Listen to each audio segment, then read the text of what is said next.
Hello and welcome. You're watching Head to Head on UATV and I'm Alas Gerduk. In the coming months, the government may approve the strategy of information reintegration of Crimea. This was reported by the first Deputy Minister for Information Policy of Ukraine, Emine Japarova. So when the strategy will be adopted and what will be the first step of it?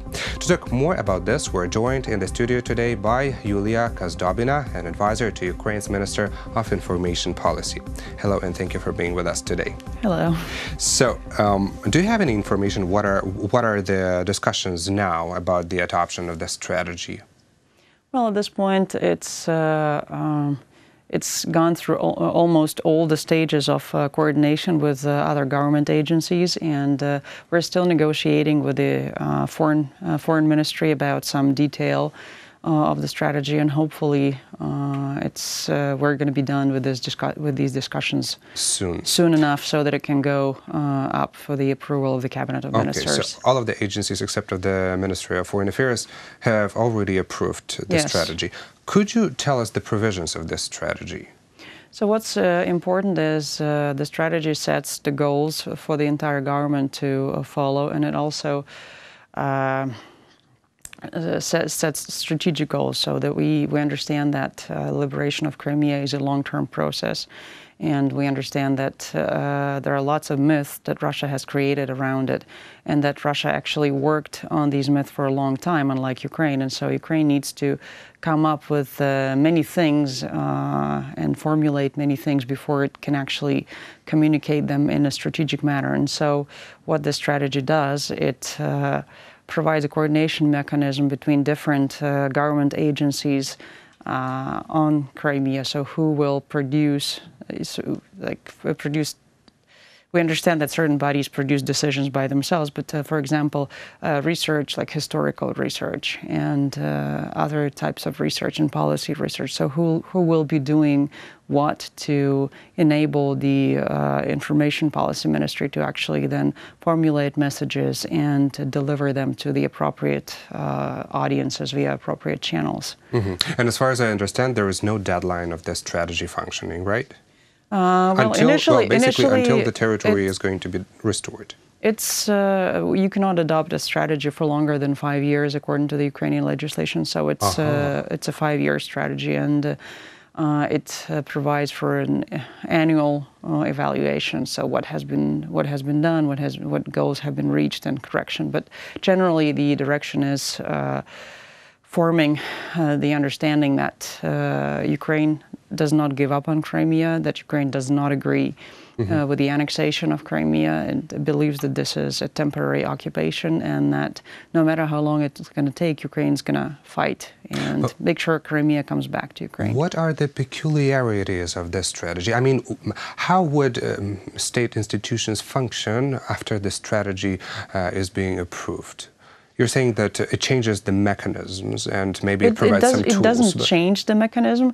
So the way the government works, the agencies do not really do things unless they're written in some sort of a document, right? So government officials are supposed to follow documents. And so this document will formalize some of the duties of the government agencies, and also add to the things that they're already doing, add clarity. So, for example, there is the History Institute, right? And so it provides specifically that the Institute is supposed to do more research, historical research on Crimea. And then a coordination mechanism. So, for example, what things the Ministry for the Occupied Territories does, right? So they gather some information, so then they can send it to the Information Policy Ministry. Then we can package it and communicate it outside, or package it and send it to the Foreign Ministry. So it's just mostly about coordinating activities in the information sphere and communication. Okay, got it. Well, it is kind of strange that this adoption of the strategy is pending in Ukraine, while international partners are already approving some of the declarations that about non-recognition of annexation of Crimea, and for example, the U.S. declaration of non-recognition of the annexation of Crimea by Russia in 2014. It's going to be put in the office of the President of Ukraine after the 73rd session of the UN General Assembly. So, as far as I understand, President Poroshenko has received this document. What does it mean for Ukraine, and what does it mean if it was handed over to him during the 73rd session of the UN General Assembly? I think it's a symbolic gesture in which the U.S. shows its support for Ukraine and its support for the goal of restoring Ukraine's territorial integrity. And it's important that it's going to stay in the president's office because it's a reminder, right, that Crimea is there, it's still occupied, rights of our citizens are still being violated in Crimea, and just to keep it in mind and to keep the issue on the agenda, not let it slip off the agenda. And it's important. I mean, we understand that this issue cannot be resolved immediately, and some of the foreign experts actually use the word deadlock over Crimea. Unfortunately, that's what a lot of Western countries view it. But deadlock is a temporary situation, right? And we had the history of the Soviet Union and the Baltic states, and actually that's something that the U.S. declaration references, the declaration on the occupation of the Baltic states. And it refers to this term as well? Yes. Okay. So could you explain our audience more? It did take some time to liberate the Baltics, but it did happen. And the position of the United States and of the world that we do not recognize the occupation, we do not recognize them part of a Russian empire that helped. And so I think that's what's happening again. Within years. Yeah. Well, you mentioned that human rights are being violated. What cases are the most often in the Crimea? Just to remind our audience.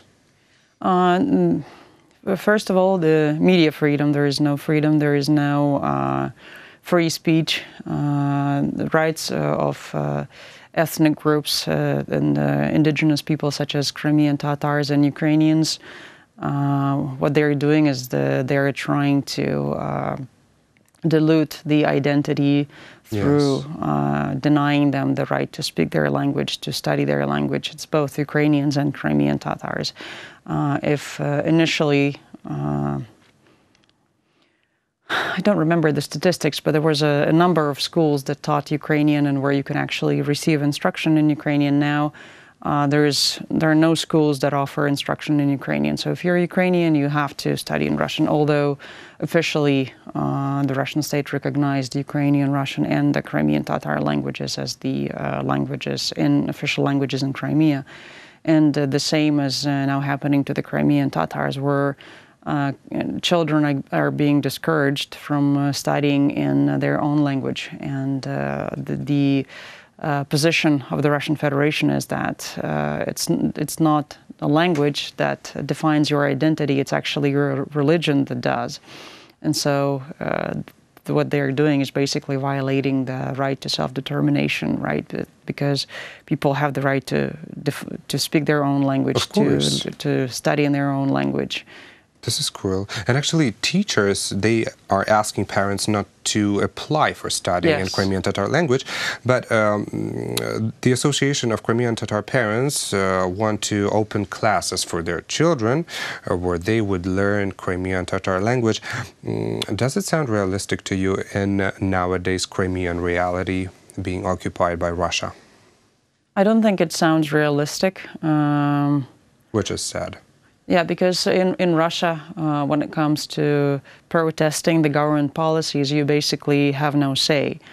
And if the government is doing something and you disagree, most likely they will try to suppress you, not try to meet your demands. And so I'm afraid this will not lead to creation of classes in the Crimean Tatar language. I'm afraid this is going to lead to more repressions and more attempts to try and label Crimean Tatars as extremists. Although they are not extremists, they're just demanding that their rights are respected. There has been no sign of extremism when the Crimea was a part of Ukraine. I don't understand why there would be so many signs of, so to say, extremism when the territory is occupied by Russia, right? Yeah, the Crimean Tatars, they're about peaceful resistance, right? We know that, and about peaceful means of achieving their goals.